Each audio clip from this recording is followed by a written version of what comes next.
Okay, we're at our second site in Algonquin, and I've got a quick little video here. You guys have seen my friend Matt in our Fuji adventures. The one, the only dude with a R10. Why? Before, what I want to hear is why Matt decided to go from an XT2 to an R10 after you all saw him test out this Ferrari. This heavy Ferrari. It's not heavy. Oh my God. Kareem will be our next video. He's deciding what to upgrade the RX10 from, which if you've seen my other videos, you know that I bought one of these after I sold my R5 because I thought it was too expensive, because I saw how good Kareem shoots with it. Then I realized that I am not good, and Kareem knows how to edit his photos and make them look amazing.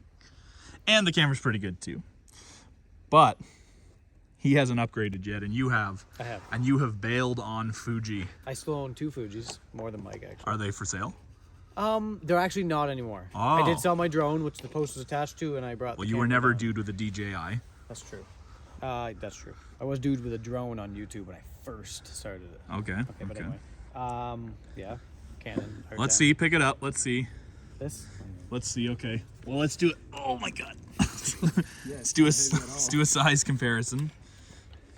Now extend this thing here. Let's. It's as far as she goes. Oh, sorry. This is a little. It's cold. And you don't have a hood. No. Not yet. It's so cheap because it doesn't come with one. I hear they're $400 a hood. That's why it brings up the price. So And hold them up so people can kind of get a. So you can see the Fuji's a fair bit chunkier. The R10's really small, which actually is pretty cool. I find it too small for my hand, but I mean, picking it up, it's like a little tiny thing, which is pretty cool. So when you first shot the X-H2s, I think you liked it. I did, yeah. As a Fuji body, absolutely.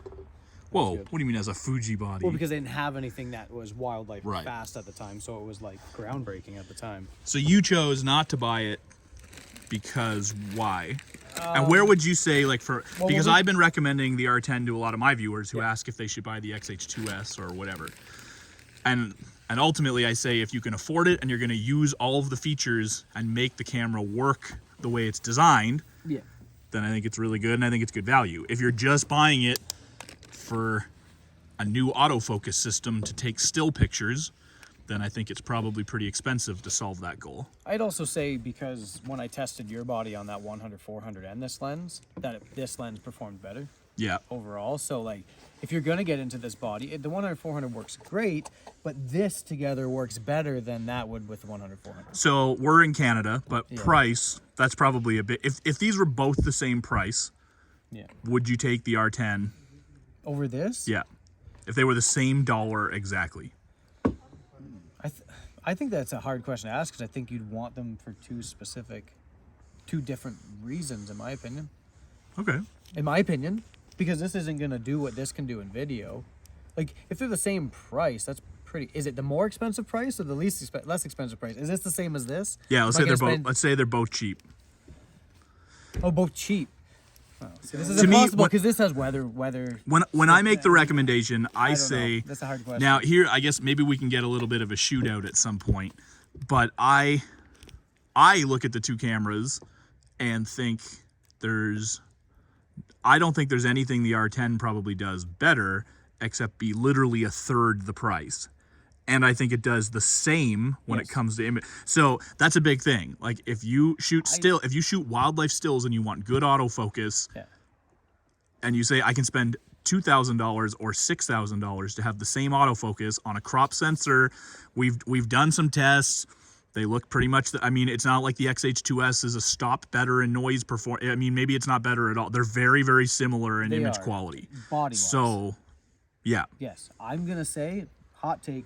This lens is sharper than this lens. I don't think it is, but we haven't tested that. On this body, this lens is sharper than this lens. We need to, we'll try to test that for a video and that's see. Where I think, like, because I wanted to go with in tight. The shots I was trying to get with the Fuji and missing because of the autofocus, in tight, but then getting that detail. And with this lens, that magnification and the level of detail it has, you actually pull it out of it. Whereas I this mean, one's just a little more if flat. it is sharper, that would be a nice plus for sure. Yeah, I think it's sharper for the distance I want to shoot at. Up tight, close distances, I think it's sharper. I think it pulls out more detail. That's what I see.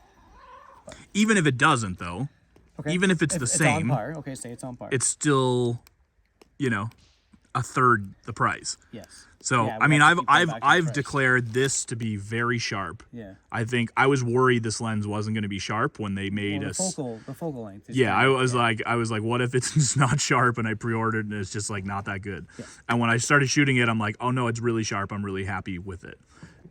So if I value this as very sharp, and then you can get very sharp. And actually, I was just playing around. I haven't like shot it in the field, but playing around, I'm like, yeah, the autofocus system on the R10 is really, really It is, it's fast. very good. Really fast. Yeah.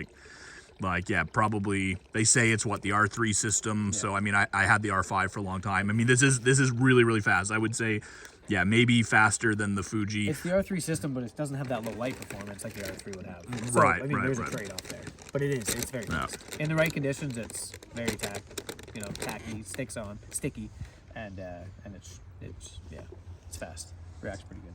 So if you're comparing these two, these two cameras, I don't think are going to be in many people's comparison anyway. They're very different costs. Maybe Like, if you had the 100/500 on this.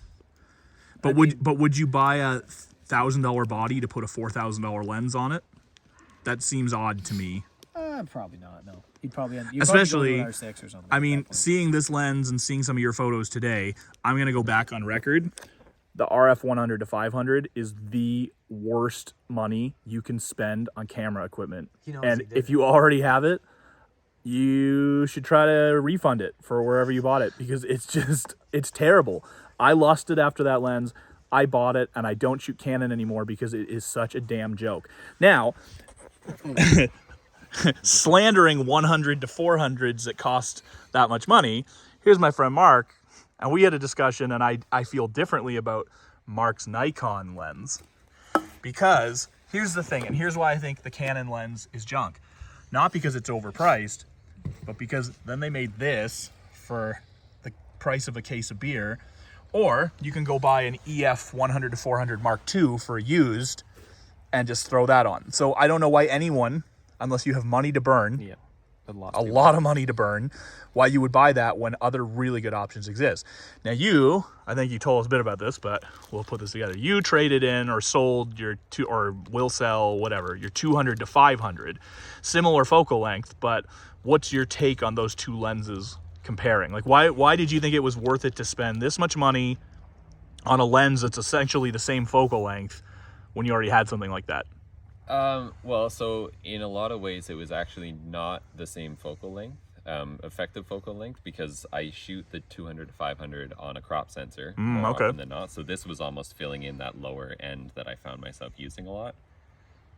So it did initially, it was a purchase as extending my focal range down, but Right. it's just completely replaced it now because I'm finding that when I need that much more, my photos don't turn out great most of the time anyways. Yeah. So why go further than 400?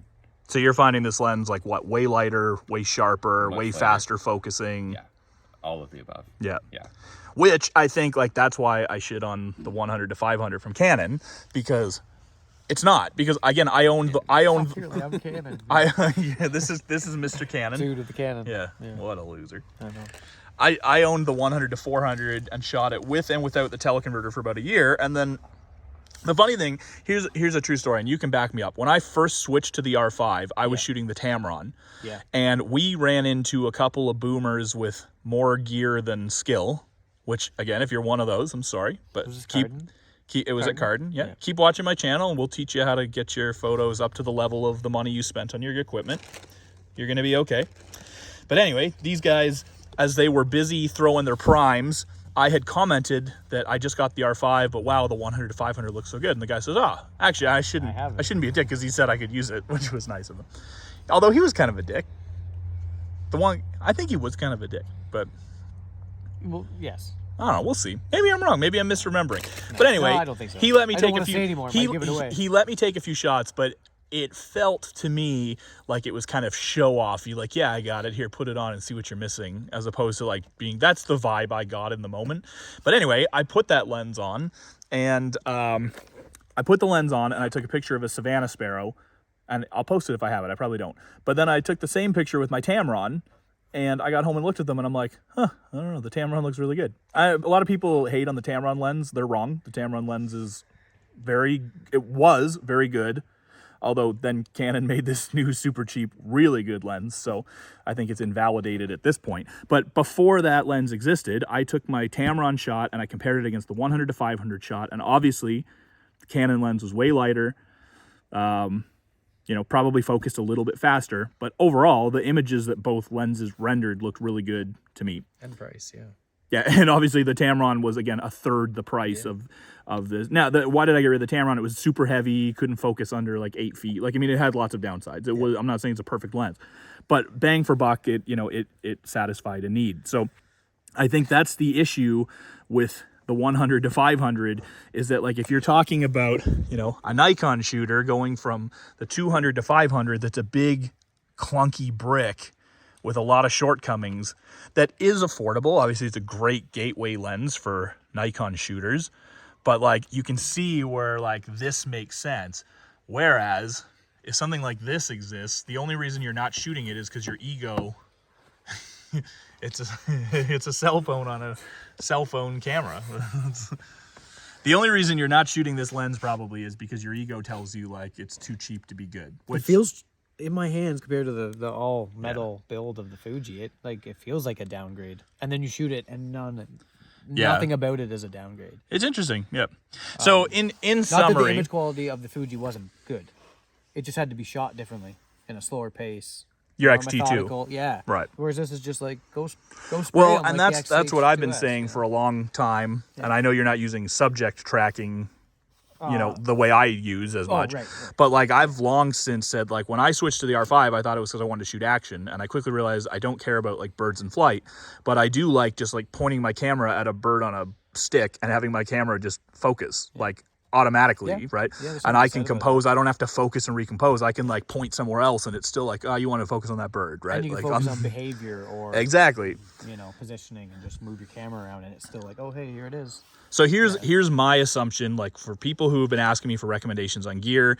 In summary, I have not shot the Fuji X-H2. I've taken a lot of heat for calling it not a wildlife body. That's fine. I still say it's not a wildlife body, and I still say if you shoot wildlife and you have the budget and you want to shoot Fuji, why would you just not buy this? It's definitely better than the X-H2 for almost any wildlife scenario. 40 megapixels does not mean you can crop your face off and get closer reach. Unless you're using Instagram. Yeah, unless you don't care about image quality, then you can crop till you're blue in the face. But it does. Yeah. You're not going. The only way the 40 megapixels is going to outperform the 26 here is if you're really close, rendering enough detail anyway to then not crop away the detail. You might get a little bit more out of it there.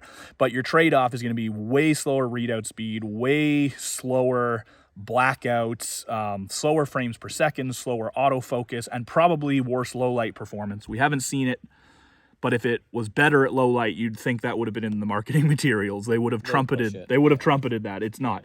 No high megapixel body is better at low light than it's. That's why they added that extra bit of base ISO. Yeah. Which, like shooting video, I would love to be able to go lower on my ISO because I'm frequently like still like even today I had to stop shooting F-Log because I couldn't deal with filters and like ISO 1250 was way too bright, so I had to switch to film sim so I could go down to base ISO to keep my exposure under control. Right. But yeah, I think if you're comparing these two cameras, where would I split the difference? I would say if you you care about stills and you want to shoot stills and you want a good autofocus and you're on a budget, or even if you're not on a budget, but if that's all you want to do is just shoot stills with a good autofocus and a good system, I don't know that you're going to find a better solution than the R10. He said it. Mark, he said it. He finally said it. If you have taste. If you have taste and you like the finer things in life and you know, your hobby is not just a utilitarian way to kill time, but you know, you want to enjoy things and enjoy your life, then you could actually buy something that, you know, doesn't feel like a Tonka truck when you pick it up. I can't even deny that. I can't deny that. I can't. I think we put it beside a cell phone. I can't. Matt's deny deciding that. if he has to go home in the morning because it might rain and I have the Fuji. the Fuji might the come out Fuji. when it gets wet. It loves it. But Loves it. you know, for real, I think like this camera, the benefits of the X-H2s, if you shoot stills and you want to be dedicated on high action, like high frame rate, no blackout, unlimited buffer, if you're really truly shooting crazy action, it's hard to beat for that. But I don't think most people I talk to aren't, and like even if you're shooting like bird in flight, like 15 frames per second of the R10 is more than sufficient for 95% of what you're going to be doing. Where the X-H2s really wins, I think, is as a cinematic camera. The video modes are amazing. Like even we were reviewing stuff today. I got some really cool clips. Like I shot almost everything 4K 120. If you shoot wildlife video, you probably want to shoot slow motion. And if you want to shoot slow motion and you have the budget for it, there is no comparison for 4K 120. And if you decide you need 4K 120, then suddenly there's not many cameras that do it. The R5, the X-H2 does not shoot 4K 120, so big deal breaker for me on the video side.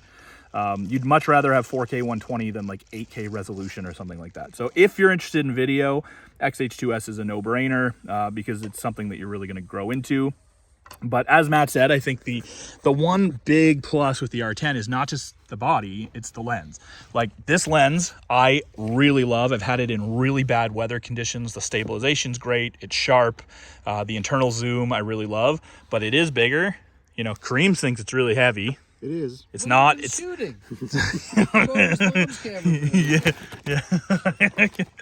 it's not heavy. It's The way sharpest. it's way lighter than like the Sony. Like I mean it, but you know it is definitely a lot heavier in the R10. So there is a difference there. But yeah, obviously the price. I mean like so in Canada this camera is $3,200 and the lens is $2,650 Before tax. before tax, whereas your lens is like $850. $849 and $1249. Huge deal, right? Huge.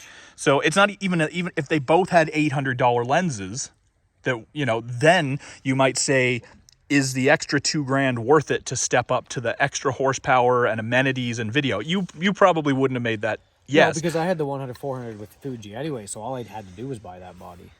yeah, but as you Right. said, when you tested both, like, Yeah, no, and I for know, but in just a general census, I could have Right. shot it on the 100-400. for anyone asking more too, in to this. summary, and I know we did have this. I say in summary a lot when I'm like just getting started in a video I've too. literally never noticed that until now. Really? Yeah. Oh yeah. Now everyone else is going. I to. start every video and Just I say, put summary. I in always the say chat. this is going to be a That's quick one, and then I'll say, okay, let's wrap this up, and then 15 minutes later, I'm still. I have noticed that. Okay, Yeah, I have yeah. noticed that. But you having shot both and owning the 1-400, like if someone's asking if this is an upgrade, As a Fuji shooter, or Yeah. as just from another. yeah, if you shoot Fuji and you're Yeah, going to stay yeah, Fuji of and course like it's you're an interested in the new lens, like you, It's the biggest change to Fuji since the XT1 that actually saved. I mean the lens, No, I'm just saying though, like Right. this kit, but specifically with this lens on it, right? because you're not gonna shoot this on anything else but the X-H2s. I've seen some good results with XT4s, Yeah, okay, but you're like touting, Yeah. I don't know. but you're right. For it to really This perform- lens was designed Yes. in unison with the Yes, body yeah. for this. So I still- I will say this, as maybe we can truce, get it on the. I will say Alex. I think these are two of the best value cameras that you can get. I think if you want to shoot stills efficiently and you're looking to step up something, I think the R10 is hard to beat. I think it's impossible to beat.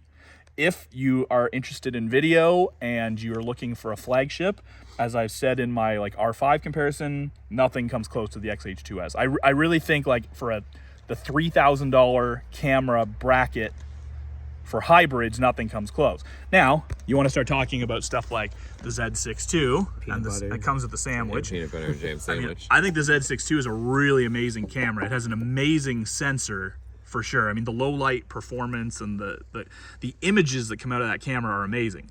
Now, the autofocus on that camera can't hold a candle to the R10 or the Fuji, which is, I mean, obviously, and I don't know your thoughts on this, but I don't want to know what I'm missing. if the Z6 III came out with the same sensor but like Z9 level autofocus, that sounds like it would be quite the camera, probably, right? Yeah. So I think that's Nikon's next thing, and that's what Yeah, Canon has to be high five for. Is they had, if you know, one of the best autofocus systems in the game, and now they've put it in their cheapest camera. Whereas good old Sony, you know, they have the A1, and this camera actually it can focus. That is the It's A1. not. It can focus for sure. It's Kareem's A1. You know, so I've seen far more of your images look better than some of the A1. Oh, More, yeah. more often, better on that than some of the A1 Yeah. shots I see. Thank you. No, So now we pissed off It's the a 100 to little 500 overrated. owners. We It does pissed what it off the does. A1 owners. but- Yeah. anyway, that's okay. That's bringing people to your channel. Yeah. That's good. I'm not here. If you want me to tell you why your gear's so good, like, I don't know. I was going to say watch Jared. Watch that angry photographer guy who hates me. Everybody hates me. But anyway, for anyone wondering if I'm alive and well, I'm still here. I'm still mad. And I still think, like, every piece of gear is junk other than what I'm shooting today. You know, I still think I'm the only photographer whose opinions matter. I don't know. Own it. Knowledge Own it, and- man. Own it. And okay, in closing, what do you think of this hummingbird shot? Tell me in the comments below. Is Matt wrong for hating it?